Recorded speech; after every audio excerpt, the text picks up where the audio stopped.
தந்தி டிவியை உங்கள் cable TV ஆபரேட்டரிடம் இலவசமாக கேட்டு பெறுங்கள். கள்ளக்காதலியோட வாழணுங்கிறதுக்காக கட்டிய மனைவிய கழுத்தை நெரிச்சு கொலை பண்ணிருக்காரு இங்க ஒரு கணவன். தாயை பறிகொடுத்து பாலுக்காக பரிதவிக்கும் இந்த பச்சிளம் குழந்தையின் பரிதவிப்பு பார்ப்போரை கண்கலங்க வைக்குது. பால் மனம் மாறாத பச்சிளம் குழந்தை தன் தாயை தேடி ஏங்குவதாக குமுறும் குடும்பம்.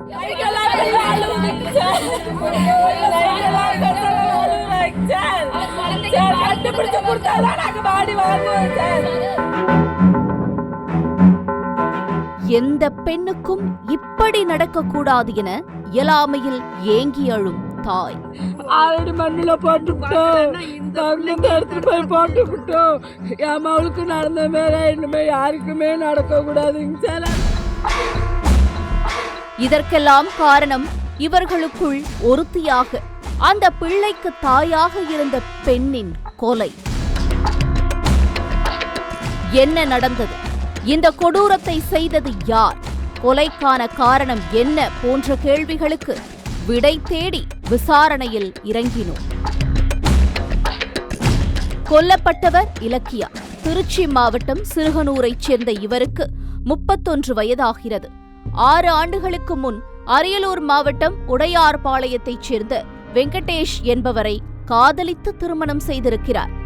இவர்கள் இல்லற வாழ்க்கைக்கு சான்றாக 2 வயதில் ஒரு ஆண் குழந்தை உள்ளது. 6 வருடங்கள் அந்யோன்யமாக இருந்த தம்பதிக்குள் கடந்த சில நாட்களாக ஏற்பட்ட கருத்து வேறுபாட்டால் கணவரை பிரிந்து தாய் வீட்டில் தஞ்சமடைந்திருக்கிறார் இலக்கியா. 6 மாத காலமாக தாய் வீட்டிலிருந்தவர் சம்பவ நாளன்று கடைக்கு போவதாக வீட்டை விட்டு வெளியேறியிருக்கிறார். அதன் பிறகு அவர் வீடு திரும்பவே இல்லை. இலக்கியா வெகுநேரமாகியும் வீடு திரும்பாததால் பதற்றமடைந்த குடும்பத்தார் அக்கம் பக்கத்தில் தேடி பார்த்து பின் வேறு வழியில்லாமல் காவல் நிலையத்தின் கதவை தட்டியிருக்கிறார்கள். உறவினர்கள் ஒரு பக்கம், காவல்துறையினர் மறுபக்கம் என தேடுதல் தீவிரமடைந்திருக்கிறது. கடைசியாக வீட்டு பக்கத்தில் உள்ள கால்வாய் தடுப்பு அருகே சடலமாக மீட்கப்பட்டிருக்கிறார் இலக்கியா. நடந்திருப்பது கொலைதான் என சடலத்தை பார்த்தவுடனே தெரிந்துவிட்டது. சடலத்தை கைப்பற்றி போலீசார் பிரேத பரிசோதனைக்காக மருத்துவமனைக்கு அனுப்பி வைத்துவிட்டு விசாரணையை தொடங்கியிருக்கிறார்கள். அந்த விசாரணையில் கிடைத்த முதல் தகவல் இலக்கியா தன் கணவரை பிரிந்து தாய் வீட்டில் வசித்து வந்ததுதான்.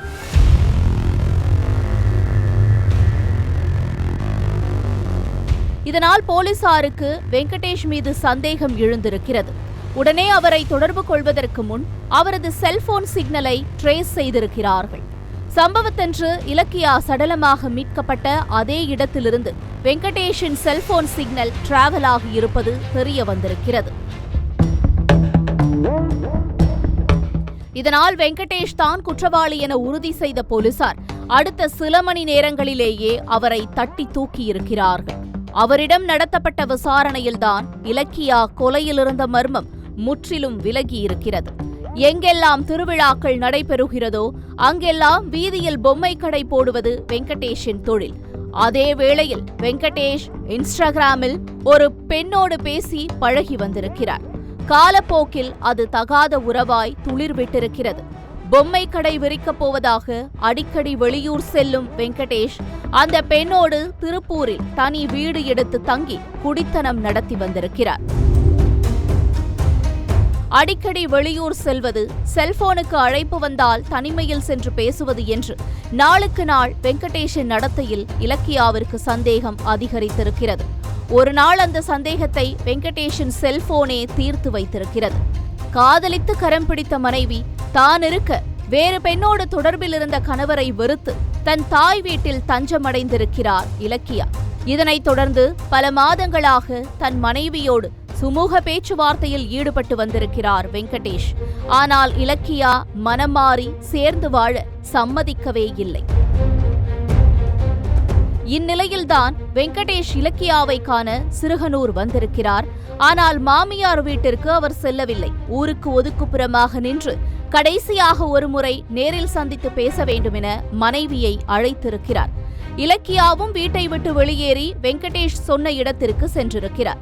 அங்கு சேர்ந்து வாழ நடத்திய பேச்சுவார்த்தையில் வாக்குவாதம் ஏற்பட்டிருக்கிறது. உடனே இலக்கியாவை அவர் கழுத்தில் போட்டிருந்த துண்டாலேயே இறுக்கி வெங்கடேஷ் கொன்றிருப்பது விசாரணையில் தெரிய வந்திருக்கிறது. இந்த சம்பவம் தொடர்பாக வழக்கு பதிவு செய்த போலீசார் வெங்கடேஷை கைது செய்து சிறையில் அடைத்திருக்கிறார்கள்.